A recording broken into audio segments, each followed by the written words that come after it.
రాకాలోకంకి స్వాగతం. ఈ కంటెంట్ మీకు నచ్చినట్టయితే లైక్ చేయండి, మీ బంధుమిత్రులకి షేర్ చేయండి. ఇప్పటివరకు సబ్స్క్రైబ్ చేసుకోకపోతే సబ్స్క్రైబ్ బటన్ని నొక్కండి, అదేవిధంగా బెల్ ఐకాన్ని కూడా నొక్కండి. బంగ్లాదేశ్లో మాజీ సైనికాధికారులు ఇటీవల రోడ్ల మీదకెక్కి చాలా పెద్ద పెద్ద మాటలు అన్నారు. ఏమన్నారు?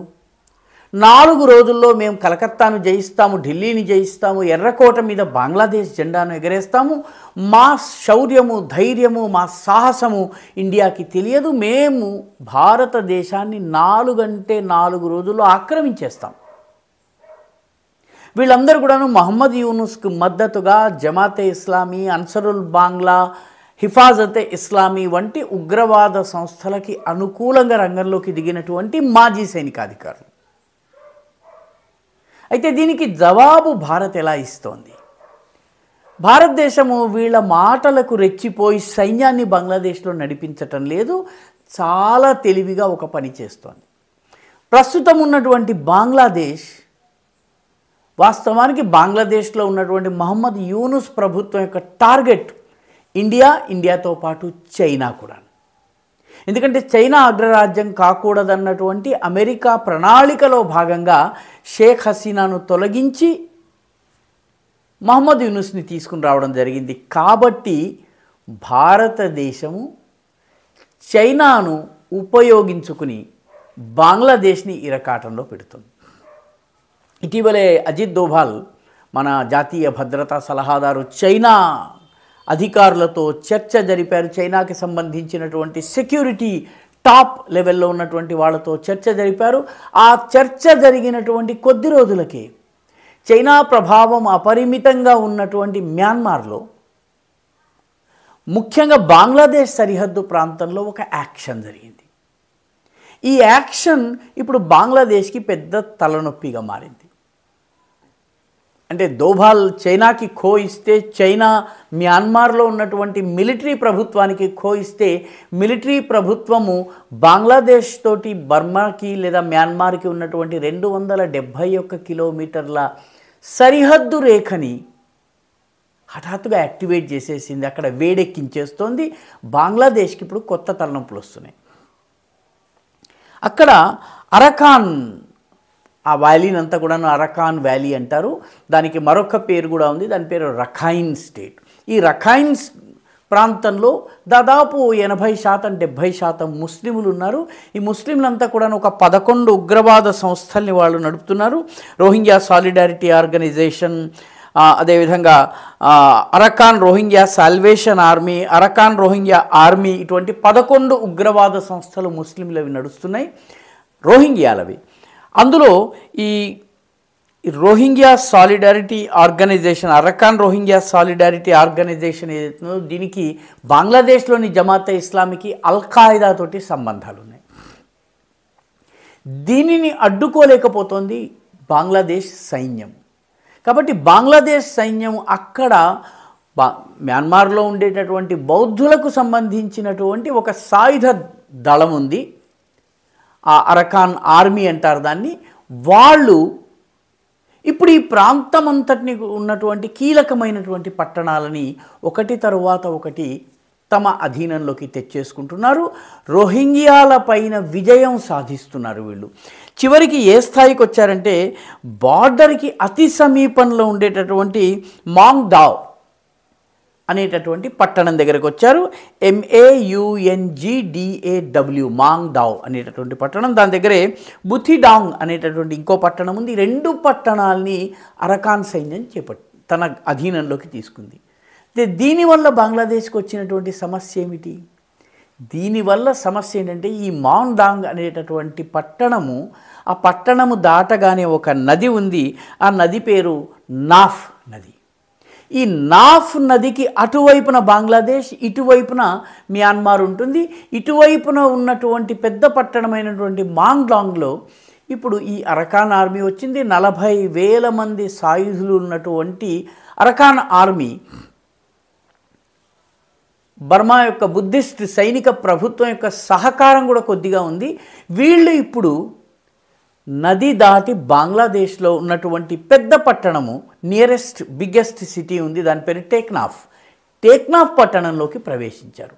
బంగ్లాదేశ్ ఇప్పటి వరకు దానిని అఫీషియల్గా అంగీకరించటం లేదు. కానీ టేక్నాఫ్ పట్టణము, ఇది కాక్స్ బజార్ జిల్లాలోని చిట్ట చివరి భాగము. ఇది దీనిని ఆక్రమించుకుంటే దాని కింద ఉన్నటువంటి ప్రాంతాలన్నిటికీ మిగతా బంగ్లాదేశ్తో కనెక్షన్ కట్ అయిపోతుంది. టేక్నాఫ్లో ఉన్నటువంటి ప్రజలను పూర్తిగా ఇళ్ళకే పరిమితం కావాలి, మీరు బయటకి రాకూడదు అని చెప్పి అరకాన్ ఆర్మీ చెప్పింది.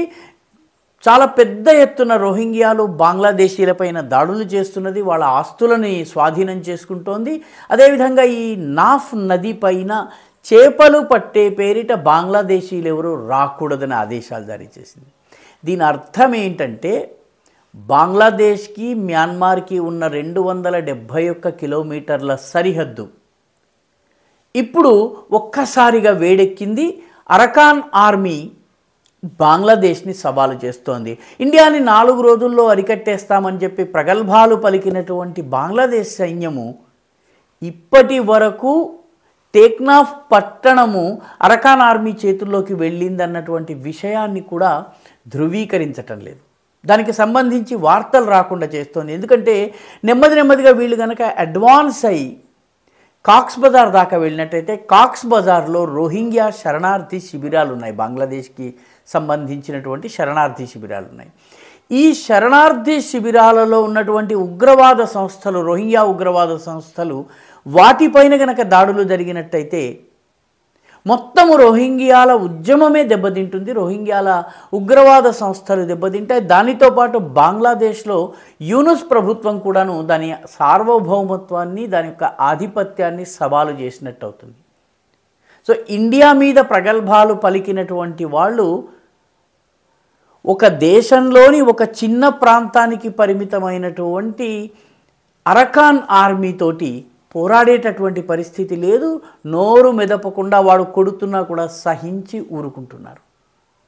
సో దోవాల్ అక్కడ చైనాలో స్విచ్ నొక్కటము, అది నెమ్మదిగా బర్మాలోని సైనిక ప్రభుత్వంతో అరకాన్ ఆర్మీ ఇప్పుడు రోహింగ్యా ప్రాంతాలలో ఉన్నటువంటి ముస్లిం ఎక్స్ట్రీమిస్ట్ దళాలను, ఉగ్రవాద దళాలను అరికట్టడమే కాకుండా దాంతోపాటు బంగ్లాదేశ్లో కూడా ప్రవేశించారు. ఇప్పటి వరకు బంగ్లాదేశ్ మాట్లాడలేదు. దౌత్య వ్యవహారం అంటే ఈ రకంగా ఉంటుంది. భారత మిలిటరీ కదలలేదు, భారత సైన్యం కదలలేదు, భారతదేశానికి సంబంధించి ఆయుధాల్ని మోహరించలేదు. బర్మా వైపున మంట పెట్టేసరికి ఇప్పుడు ఈ బంగ్లాదేశీ ఆర్మీ ఏం చేయాలో తెలియటం లేదు. మరొక వైపున ఢిల్లీలో మిగతా ప్రాంతాలలో బంగ్లాదేశీ చొరబాటుదారులను గుర్తించి ఏరివేసి వాళ్ళని తిరిగి బంగ్లాదేశ్కి పంపించే పని కూడా జరుగుతోంది. ఢిల్లీలో ఈ యమునా పార్ ఇటువంటి అనేక ప్రాంతాల్లో ఇంటింటి సర్వే జరుగుతోంది. వేల సంఖ్యలో బంగ్లాదేశీయులు పట్టుబడుతున్నారు. వాళ్ళందరినీ కూడాను కట్టగట్టి బంగ్లాదేశ్కి పంపించడం జరుగుతోంది. ఉత్తరప్రదేశ్లోని రాయ్బరేలీ నియోజకవర్గంలో సాలోన్ అనేటటువంటి ఒక తాలూకా ఉంది. ఆ ఒక్క తాలూకాలోనే 52,000 మంది బంగ్లాదేశీలు, రోహింగ్యాలు దొంగ పత్రాలు సృష్టించి, ఆధార్ సృష్టించి స్థానిక ఓటర్లుగా కూడా చలామణి అయ్యేటటువంటి ప్రయత్నం చేశారు.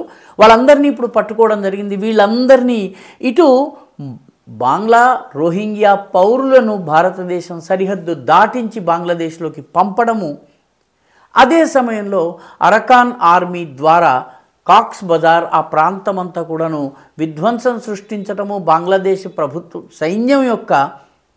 సైన్యాన్ని సవాలు చేయటము ప్రారంభమైంది.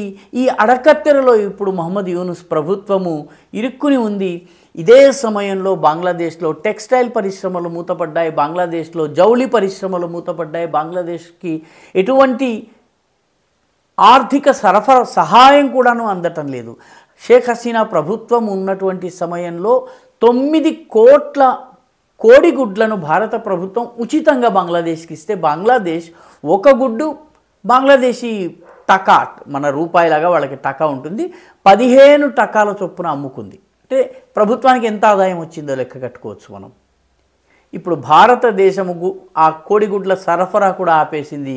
దాంతో బంగ్లాదేశ్లో ఒకటి కోడిగుడ్ల కొరత, రెండవది దాన్ని అమ్మి ప్రభుత్వం ఆదాయము సంపాదించుకోలేని పరిస్థితి. మొత్తం మీద బంగ్లాదేశ్ మీద ముప్పేట దాడి జరుగుతోంది. చొరబాటుదారుల్ని వెనక్కి పంపడం ఒక ఎత్తు అయితే, బంగ్లాదేశ్ ఆర్థిక దిగ్బంధనం రెండవదైతే, మూడవది అరకాన్ ఆర్మీ ద్వారా కాక్స్ బజార్ ప్రాంతంలో, ముఖ్యంగా టేక్నాఫ్ ప్రాంతంలో బంగ్లాదేశ్ లోపలికి వచ్చి సైనిక చర్యను చేపట్టడం ఏదైతే ఉందో, ఇప్పుడు బంగ్లాదేశ్ యొక్క సార్వభౌమత్వాన్ని, దాని సత్తాను రెండింటిని కూడా సవాలు చేయడం జరిగింది. ముప్పేట దాడిని మహమ్మద్ యూనుస్కి ఎదుర్కొనేటటువంటి, ఈ దాడిని ఎదుర్కొనేటటువంటి సాహసం కానీ, సైన్యం కానీ, దమ్ము కానీ, దిటవు కానీ లేదు. మొత్తం మీద ఇండియాను హెచ్చరించినటువంటి బంగ్లాదేశ్కి వడ్డీతో సహా కష్టాలు తిరిగి వస్తున్నాయి. ఈ వీడియో మీకు నచ్చినట్టయితే లైక్ చేయండి, షేర్ చేయండి, ఈ ఛానల్కు సబ్స్క్రైబ్ చేయండి. మీ అభిప్రాయాన్ని కమెంట్ల రూపంలో తప్పనిసరిగా పంపించండి.